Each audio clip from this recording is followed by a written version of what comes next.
Today we will be talking about chemical reactions and not just the equations, but also why they occur. So first, looking at chemical reaction equations.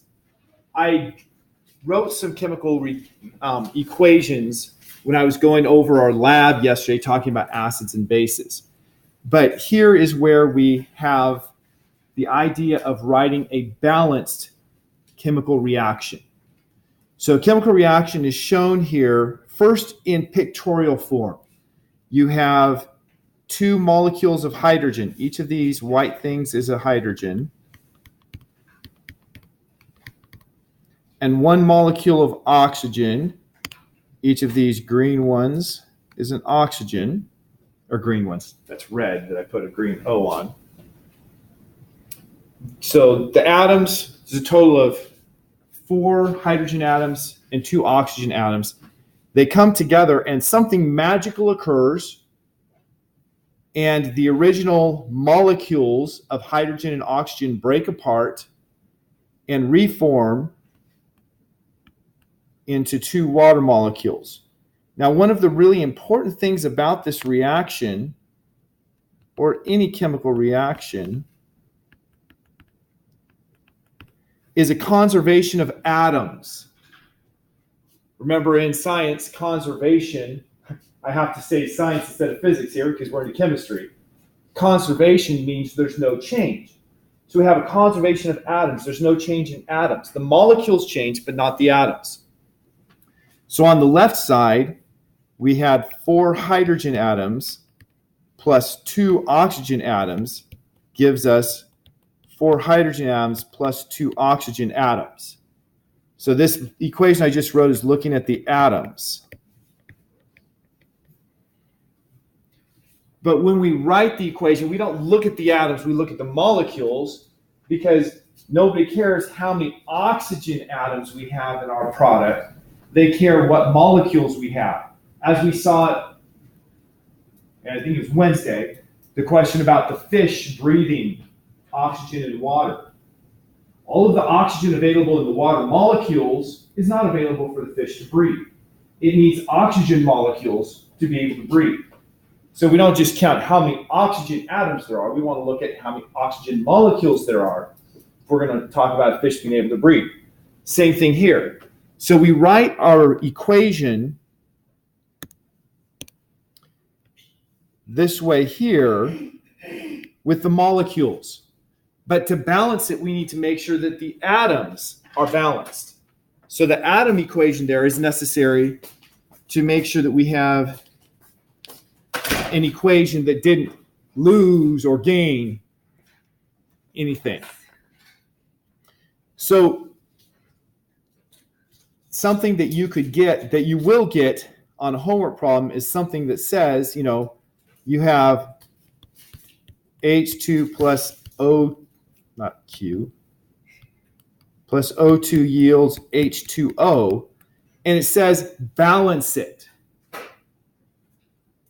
And so how do we get to the equation that's shown above here? We can see what the balanced equation is. How do we get to it? We look and we say, well, what's a limiting reagent?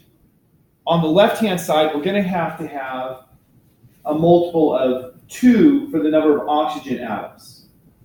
On the right-hand side, it's a multiple of 1. So that means I'm definitely going to have 2 times as many waters as I have of O2. And so a first guess I might put is to put a 2 here, because then my oxygens are balanced. But then I have to look and say, now what about the hydrogens?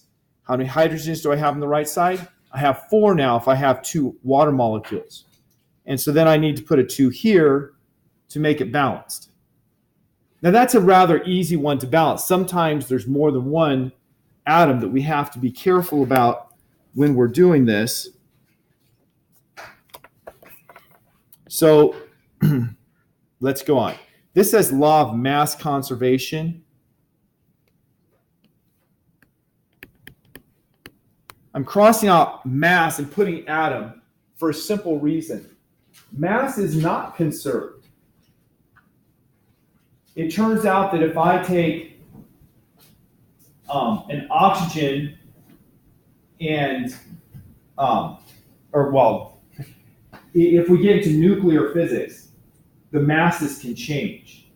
In chemistry, the masses don't change, so the mass will be conserved in a chemical reaction. But I'm a physicist, and I know that mass is not actually conserved.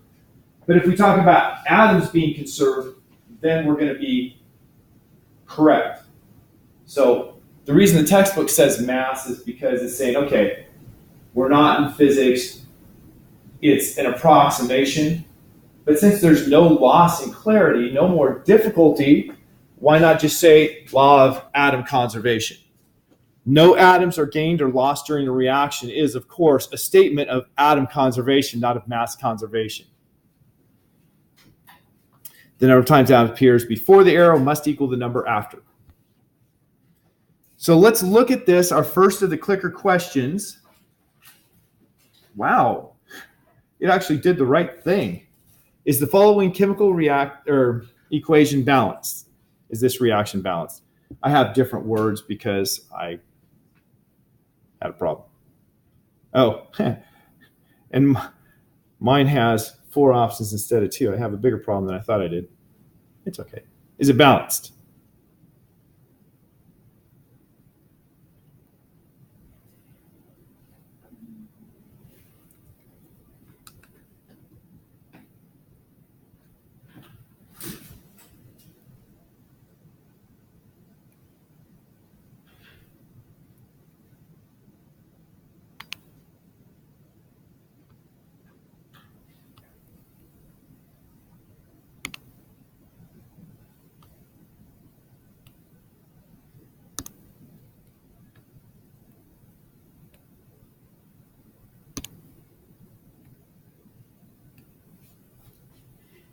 Okay, we've all answered.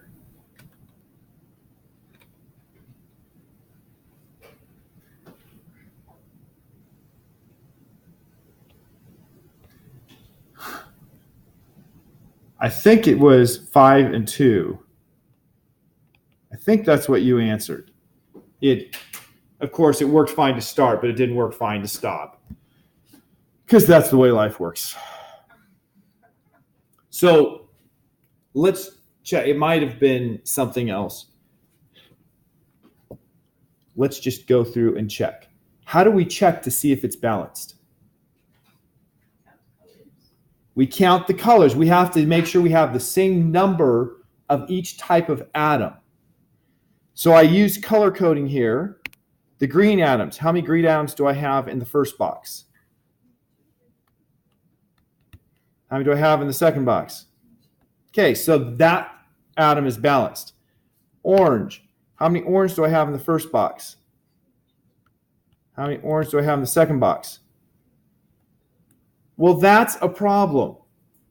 We can stop right there and say it's not balanced because we have to have the same number of every type of atom. Now, I will go on because I've got that kind of thing. The next one, 2, 4, 6, 7, 8, 9, 10, 11, 12, 13, 14 of the magenta ones. 1, 2, 3, 4, 5, 6, 7, 8. 14 of the magenta ones. And the blues.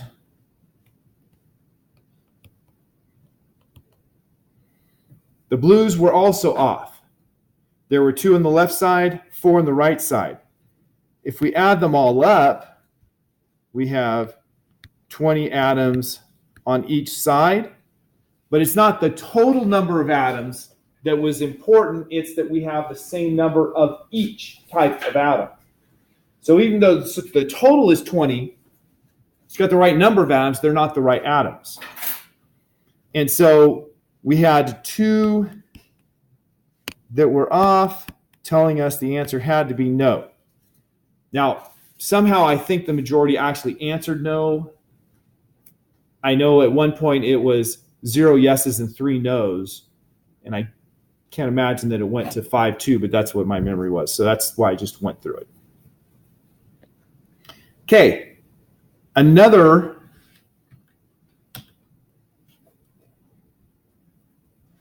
is this chemical reaction balanced?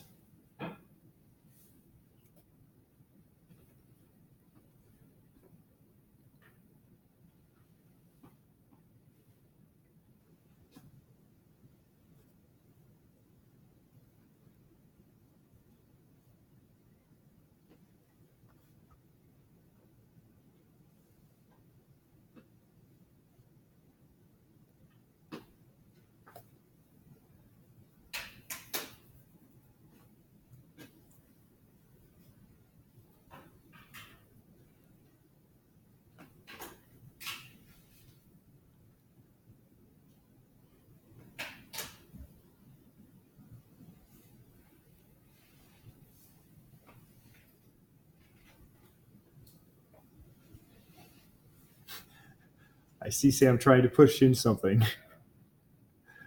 There it goes. Okay, 0214. Glad I said that because it did indeed disappear. All right, we had a lot of variation here. And I only have 3 cards here. The others are sitting on my desk in my office. So I am going to have one person answer for B, for C, and for D. Nobody said A, so I will do that. No, because the molecules have changed. Well, it wouldn't be a chemical reaction if the molecules didn't change. So that, I'm glad no one answered. So Sam, number for B, did you say yes or no for B, and what's your reason? I said no. And what was your reason? Because it doesn't matter like the numbers, it just matters if the atoms equal out. Okay, that's correct. It's not that you have the same number of molecules, it's that you have the same number of each type of atom. Okay, the next one. Danny, C, no, because there are more oxygen atoms in the products. What did you say? So that would be no, right? Why would you say no to that one? Well, I'm not asking you to defend the right one. I'm asking you to say why this one's wrong. That's correct. If you add it up, you had 4 oxygens here, and you had 2 oxygens here and 2 oxygens there. I know that looks like 40, 20, and 20, but it would still add up. 4 is equal to 2 plus 2. You have the same number of oxygens, so clearly that one wasn't right. So, Gabby, why was D correct? Because everything just adds up together correctly. The same atoms. There's 1 of carbon, 4 of hydrogen, and 4 of oxygen. Okay, perfect. I actually want to do that to make sure that we all see what you just said. So we have, which atoms do we have present? We have carbon atoms, hydrogen atoms, and oxygen atoms. And so we will just do a before and an after. So before, there's 1 carbon here. After, there's 1 carbon there. The carbons add up. Then if we go to hydrogen, before there are 4 hydrogens here. After there are 2 times 2 is 4 hydrogens there. And then the last. And then finally for oxygen, as we said, there are 4 oxygens here, 2 there, and 2 there. And so each one of them has the same number of atoms on each side, so it's balanced, which is exactly what Gabby said. I just said it in much longer form.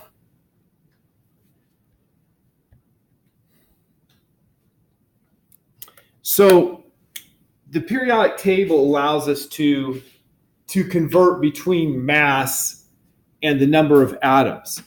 And so oftentimes we will talk about the mass of the atoms individually. So we can say, let's say we start with 2 moles of hydrogen. The 2 there, usually we don't mean we have 2 atoms, we mean we have 2 moles. Remind me now, what is a mole? Remind me, because you know I'm senile. What's a mole? And don't say an animal. It's however much of an atom there is in a certain amount of substance, right? No? Well, it's a specific number. Solution, something defined as. Concentration, if we measure the concentration in molarity, we use moles on the top.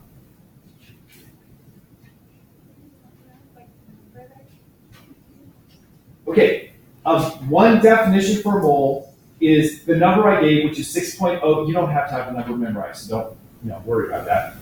6.022 times 10 to the 23rd molecules. That's one definition of a mole. It's used to measure atoms. Right, it's used to measure the number of atoms or number of molecules. In this case, it's going to be the number of molecules because we're using molecules up there. So if I have 2 moles, that means I have 2 times 6.022 times 10 to the 23rd molecules. But there's another meaning there as well. 1 mole of material will have a mass equal to its molecular mass in grams. Now, what does that mean, the molecular mass? Let's just take hydrogen as an example. Hydrogen has an atomic mass of 1.00795. What that means is if I have 1 mole of hydrogen atoms, it will have a mass of 1.00795 grams. But this is not hydrogen atoms. What is it? It's hydrogen molecules. It's H2. So if it's H2, it has 2 hydrogen atoms. So 2 hydrogen atoms, I just take that 1.00795. And between you and me, we're friends. We can call that 1.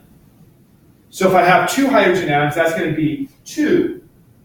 And so a mole of hydrogen molecules will have a mass of 2 grams. So if I have 2 moles of hydrogen molecules, and each mole has 2 grams, what's the total mass? 4 grams. That's useful because oftentimes, now with hydrogen, we're not measuring out a powder, but oftentimes we're actually measuring something out and we just weigh it. And from weighing it, we can say, well, it had this much force, which, assuming G is 9.8 meters per second squared, means we have this much mass. If we have that much mass, we have this many moles. And so we use that molecular mass to convert between the number of atoms and the mass. So in this equation, if you have 2 moles of H2, that would be 4 grams of hydrogen plus 1 mole of O2. Oxygen has an atomic mass of 16, so O2 is going to have a molecular mass of 16 times 2, 32. So 1 mole will have a mass of 32.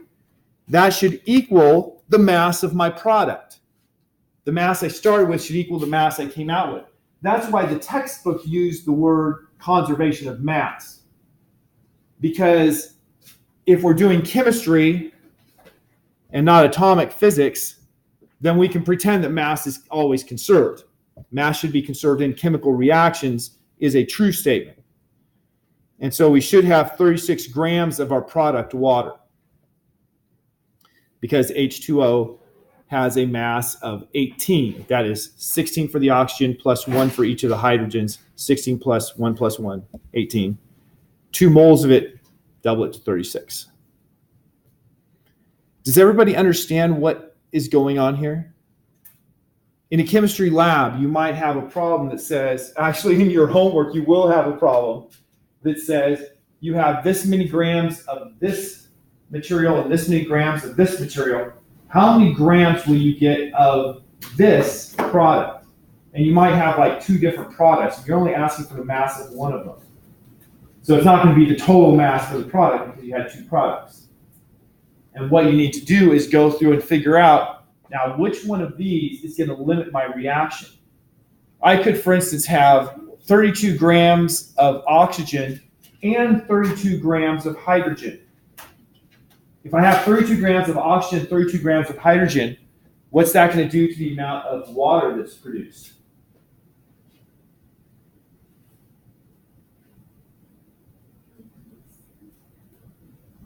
It actually can't increase it. It can't increase it because I would be limited with 32 grams of oxygen. That's only going to allow me to have 1 mole of oxygen. It's only going to allow me, according to this equation, to make 2 moles of water. So if I had extra hydrogen, I would just have extra hydrogen at the end. And my water would be the same. So that's when we talk about the limiting reagent. Reagent is a name for the different chemicals that I'm putting in.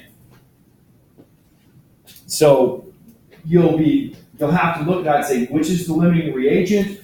The reaction goes, how many moles of product should I have, and how much mass of the product should I get?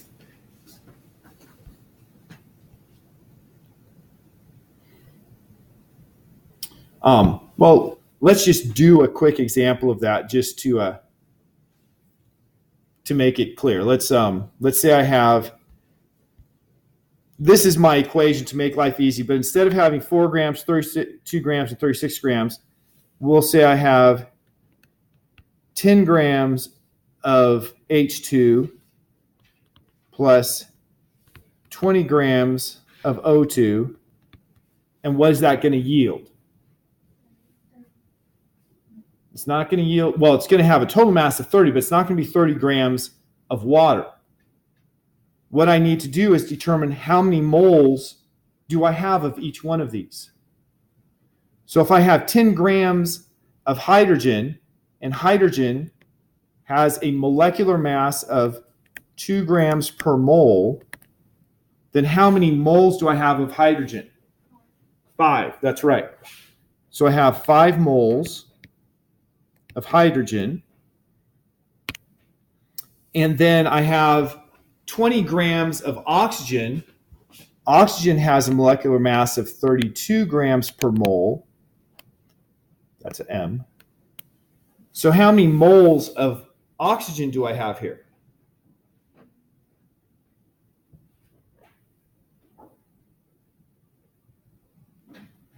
Yeah, I'm going to have to pull out a calculator. I don't know. It's close to 0.6. 0.625. How did I get 0.625?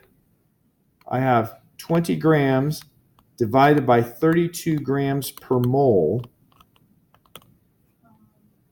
is equal to 0.625 moles.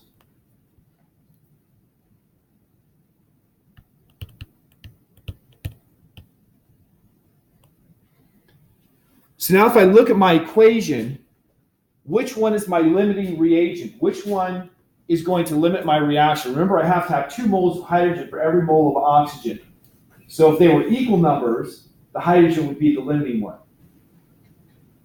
What I'm going to check and see is the hydrogen bigger or smaller than 2 times the oxygen. So is hydrogen bigger or smaller than 2 times the oxygen?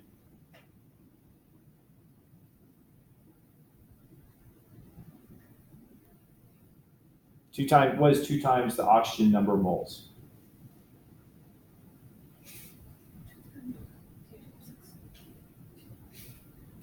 2 times 6 is 12. 2 times a quarter is a half. So it'd be 1.25. So we have 1.25. Is that bigger or smaller than 5? So that means we have an excess of hydrogen, and oxygen is going to limit our reaction. Because we are only going to use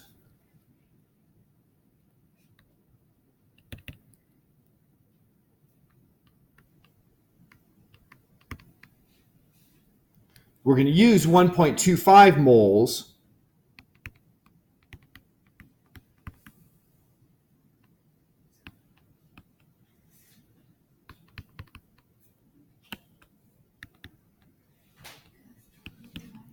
and then how much is that going to yield?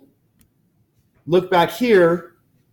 The moles of water will be equal to the number of moles of hydrogen I use, because the number is 2 for hydrogen and 2 for water. And so that's going to yield 1.25 moles of water, plus there's going to be something else. Which reagent did I not use all of?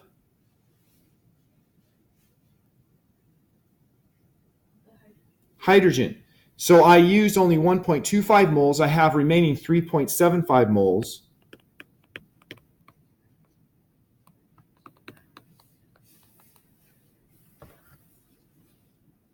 So now if I asked how much water is going to be produced, I have, well, it's going to be 1.25 moles of water.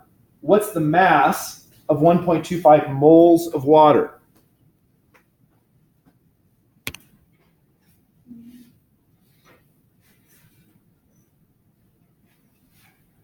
What's the mass of 1 mole of water?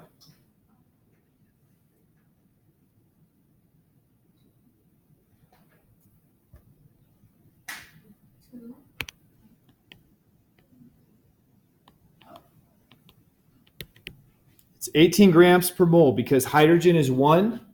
There are 2 of those, so 1 plus 1. And then oxygen is 16. Where did I get the 1 and the 1? From the periodic table, from the atomic masses of each of the constituents. So it's 18 grams per mole, and I have 1.25 moles, so 18 times 1 1/4.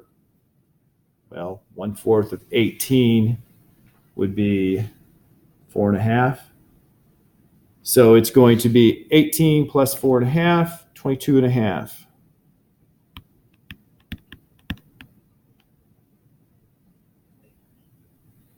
So that's 22.5 grams of water. And how much mass is remaining of hydrogen?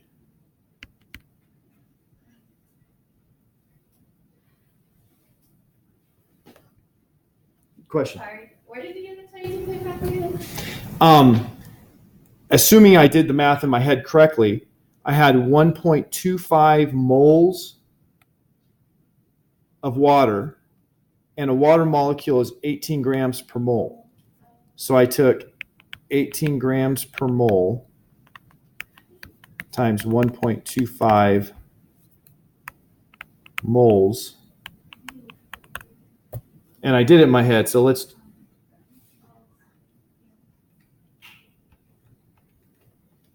Yeah, I did it right. How much mass of hydrogen do I have remaining?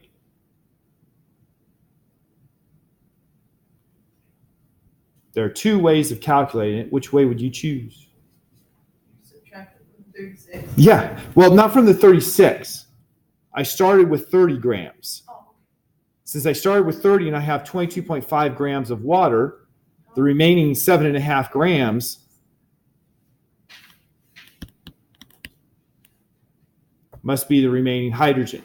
The other way to calculate it would be to take 3.75 moles and multiply it by the 2 grams per mole. 3.75 times 2 is 7.5. So in this reaction with the masses I gave, what was the limiting reagent? Which one limited how much product I could produce? The oxygen, that's right. And we determined that by looking at, I needed 1 mole of oxygen for every 2 moles of hydrogen. I had a lot less oxygen than 1/2 of the number of moles of hydrogen I had. Even though I had twice the mass of oxygen, it was still the limiting reagent. So we had to go and calculate how many moles I have of each one, and then look at the balanced equation to determine which one was going to limit the reaction. Okay, that was a quick problem. It took 8 minutes. Yes, Ivy. Well, we need to do this on the test. Yes.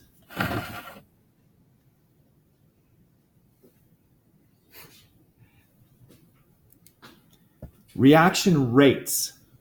How quickly reactions occur is a big area in chemistry. They call it kinematics. You know, in physics we talked about kinematics, and that was motion. There they're talking about what's making a reaction occur. And there are three things that will affect how quick the reaction occurs. You have the concentration. If I have a whole bunch of the thing that needs to react, it should go much quicker than if I have very little. Second is temperature. Higher temperatures almost always make reactions go faster. And the last one is a thing called a catalyst. So we're going to talk about each one of these things a little carefully, just to make sure we know what's going on. The premise here, the reactant molecules actually have to come together for the reaction to occur. I can't have this bottle has oxygen and this bottle has hydrogen and have water form somewhere. I have to actually mix them together, right? So that's one of our premises, that you do have to mix these. So don't say, you didn't say mix them. We are assuming if we show a reaction equation that they are being mixed. So first thing that would affect the reaction rate is the concentration. If I have a lot of the reactants, I'll have a lot more times per second that the right molecules come into contact for the reaction to occur. And that's why it goes faster. More opportunity to react means it will react more. Because each time they come together, there's going to be a certain probability of the reaction occurring. So the more concentrated we have, the faster the reaction rate will occur. Second is the speed. If I have molecules that are moving really fast, when they hit each other, they're usually more able to do the reaction. Why? Well, there's an energy required to start things off. The reactions don't just spontaneously happen. Think about you have a molecule of hydrogen. Because it's a molecule of hydrogen, it means that it's in a lower energy state than it would be if the two hydrogen atoms were separated from each other. Because everything in physics and chemistry is really governed by trying to go to the lowest potential energy state. Just like if I take my keys, I let them go, they go from the higher gravitational potential energy to the lower gravitational potential energy. They did it spontaneously because it was a preferred position to have the lower potential energy. Well, it's the same thing with chemistry reactions. Two hydrogen atoms that come together realize that they will have a lower energy situation. They don't realize, they don't think, of course. But they have a lower energy situation if they come together and form a molecule. And that's why it occurs, because it's lower energy. And so, since it's lower energy to have the hydrogens together, there's going to require some energy to break those hydrogens apart. But if the molecules are moving fast, when they hit, you'll have energy in their motion that can help to break them apart. And so it's easier for them to break apart. And then once they break apart, you can reform in even lower energy conditions. And that's what it's going to do, because lower energy is preferred. It's kind of like, I have a ball on a slope. It could stay where it is, or it could go up the slope, but it never is going to. It's going to go downhill because it's lower potential energy. And that's what the molecules will do. So the higher the temperature, the more likely they are to break apart, and thus the more likely they are to have a reaction. The final one is a catalyst. A catalyst is something that participates in a reaction, but after the reaction is all over, it's back to where it started. So it actually could have undergone a transformation to a new molecule, but in the end it comes back as the same molecule it started with. It would be a participant if it changed to a different molecule, but since it comes back to the original molecule, it's just a catalyst. And so an example of a catalyst is something that is going to make a reaction that lowers the energy necessary to start.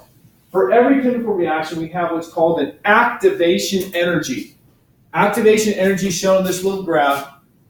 Energy is on the vertical axis, and the progress of the reaction is the horizontal axis.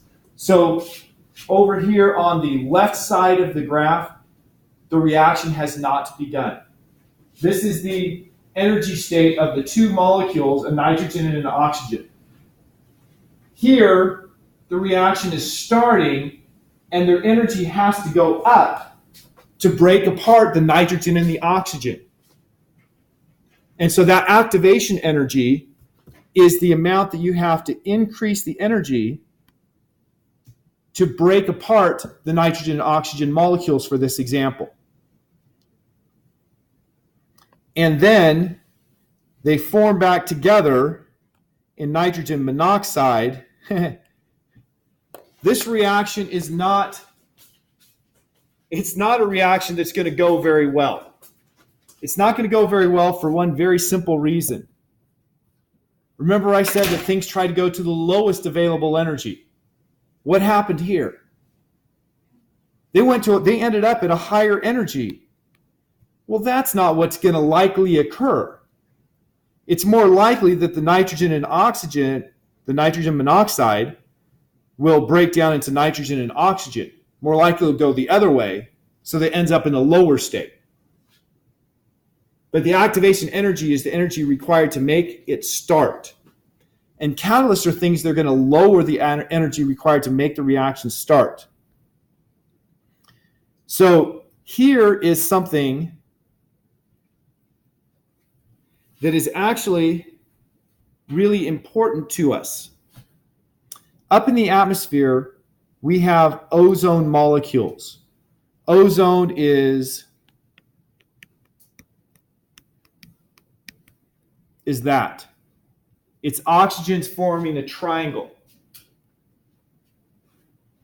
And that ozone can break down into oxygen.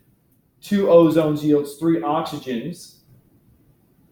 But there's an energy required to make that happen. In our atmosphere, we have this ozone layer, and we have light from the sun that comes in. And the light from the sun has energy. We learned in physics that light has energy. Well, we kind of learned. We kind of skipped over a lot of that too.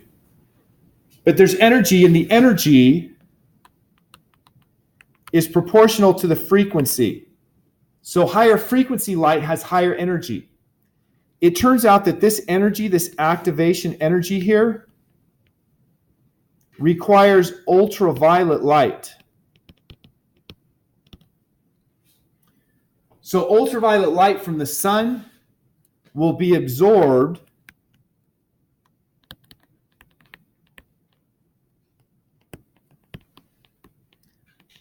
while the ultraviolet light will be absorbed by the ozone while the visible light just comes through. That's really, really important for us. It's important for us because that filters out a lot of the sun's ultraviolet light. Ultraviolet light is bad for us. Why is ultraviolet light bad for us? You should know one thing. Yeah, ultraviolet light, because of that high energy, for the same reason that it makes this happen, ultraviolet light can cause skin cancer. But that ozone layer that is up in the atmosphere protects us. Except in the southern hemisphere, where there's a hole in the ozone layer that has been problematic for pretty much my entire lifetime. Why a hole in the ozone layer? Well, ozone is naturally created, so it's naturally being replenished, but the ultraviolet light is using it up, so there's a balance. But if we put a catalyst up there, a catalyst is something that can make the reaction occur with a lower activation energy. And it turns out that the stuff that we like to use to cool our houses and our cars, the chlorofluorocarbons, those things act as a catalyst. If those are present up there in the atmosphere, they will allow the ozone to break down easier, requiring less energy. So visible light, if you have the chlorofluorocarbons up there, it will actually make the energy necessary to start the reaction lower. That's what this picture is showing in the presence of chlorine. the activation energy is much lower. If the activation energy is lower, then visible light will also cause the ozone to break down.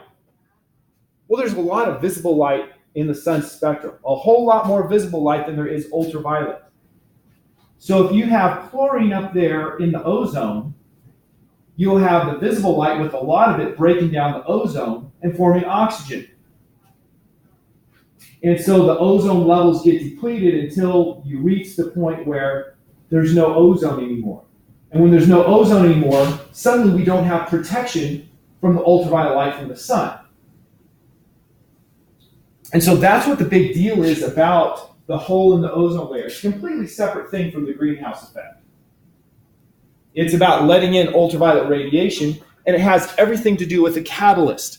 A catalyst being something that made it, instead of having to have this big activation energy to get the ozone broken down, you had this much smaller activation energy here to break it down because of the presence of that catalyst. Does that make some sense? Have you heard the word catalyst elsewhere in life? Danny?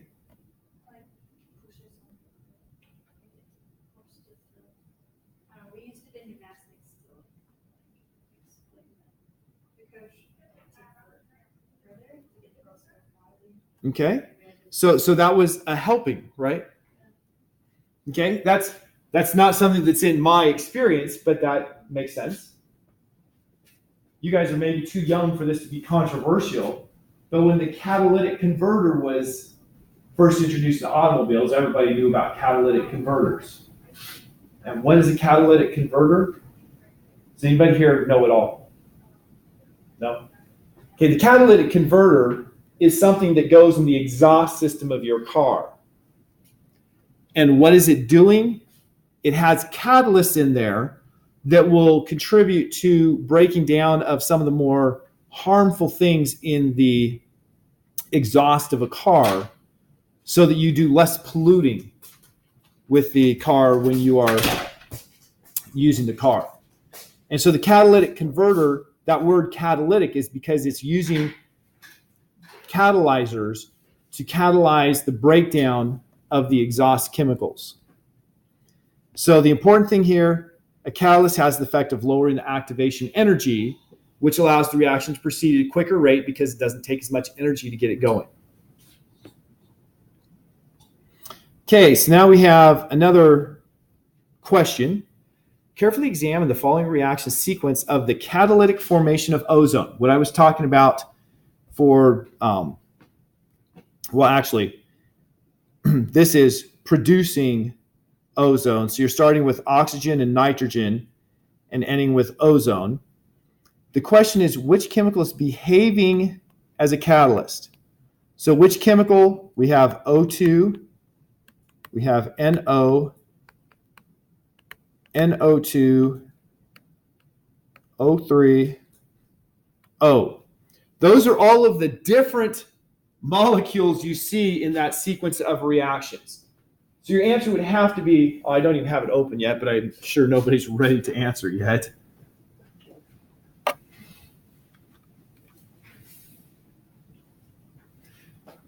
Well, that stayed open for half a second. Okay, it's open now and staying open. So which one of these is acting as the catalyst? Now think about the catalyst. The catalyst is something that lowers the activation energy, and it's something that is present both in the beginning and the ending.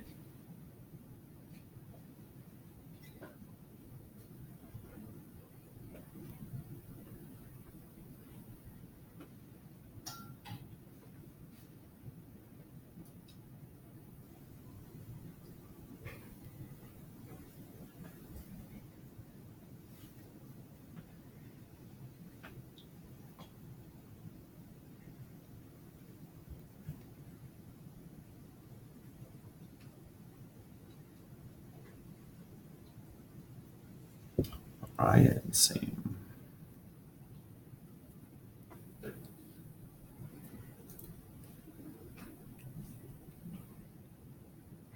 Just Samuel. Okay, we've all answered. 3-2.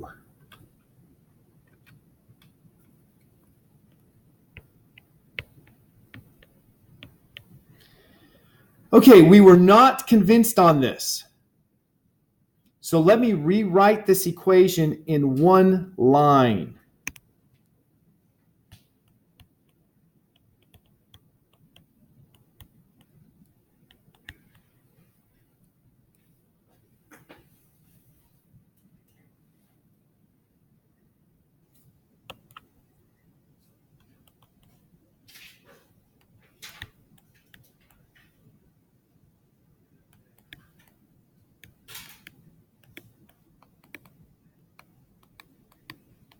Now, if you look at this, we started with this, and then we added this. So that's why I have O2 plus 2O2. And of course, now that I've put that, I can move this over and say I had 3 O2s plus 2 NO yields. And for the things on the right-hand side, I had this and this. So here's the net reaction that was shown in those 3 lines. It makes it easier to analyze.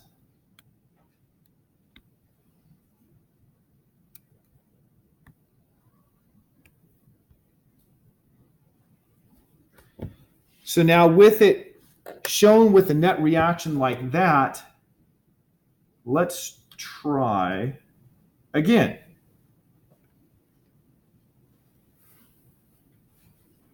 Once again, reminding you that a catalyst is something that lowers the activation energy and is present both at the beginning and the end of the reaction.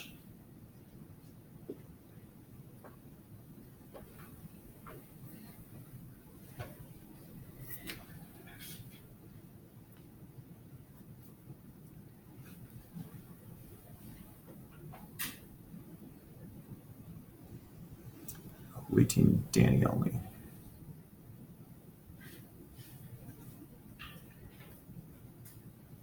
Okay.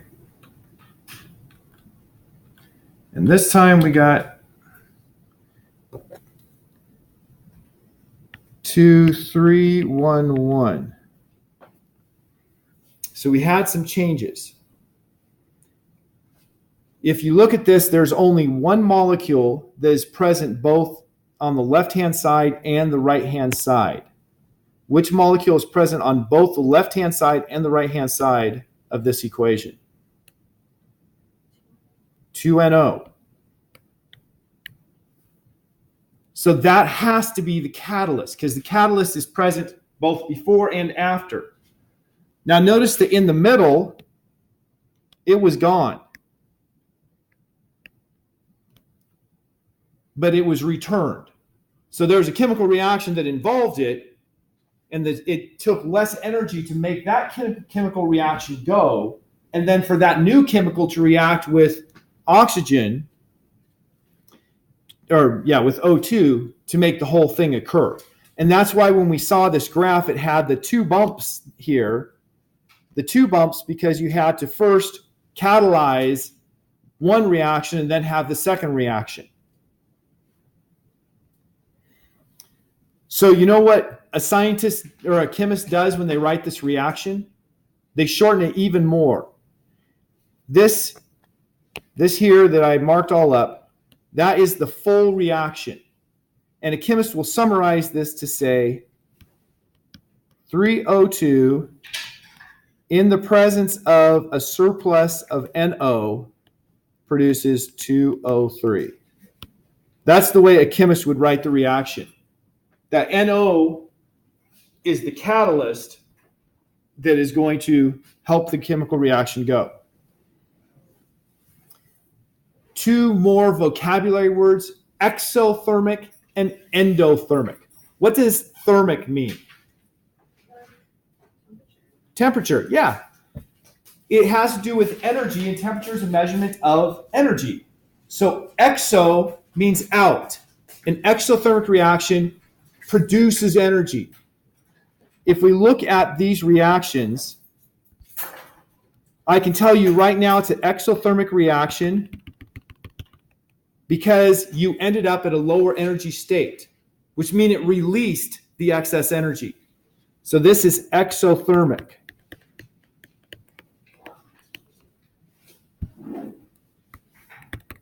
But we saw a previous one that I said is not likely to occur. This one ended up at a higher energy, and so that's endothermic. When this reaction occurs, it's actually going to cool down. When you have an endothermic reaction, your materials will actually cool. So the temperature at the end is lower than they were at the beginning. Exothermic, it'll be a higher temperature at the end. Hence the temperature part of the thermic. Okay, and we won't do the last clicker question because we're out of time. It was just going to be using this. So have a great Sabbath.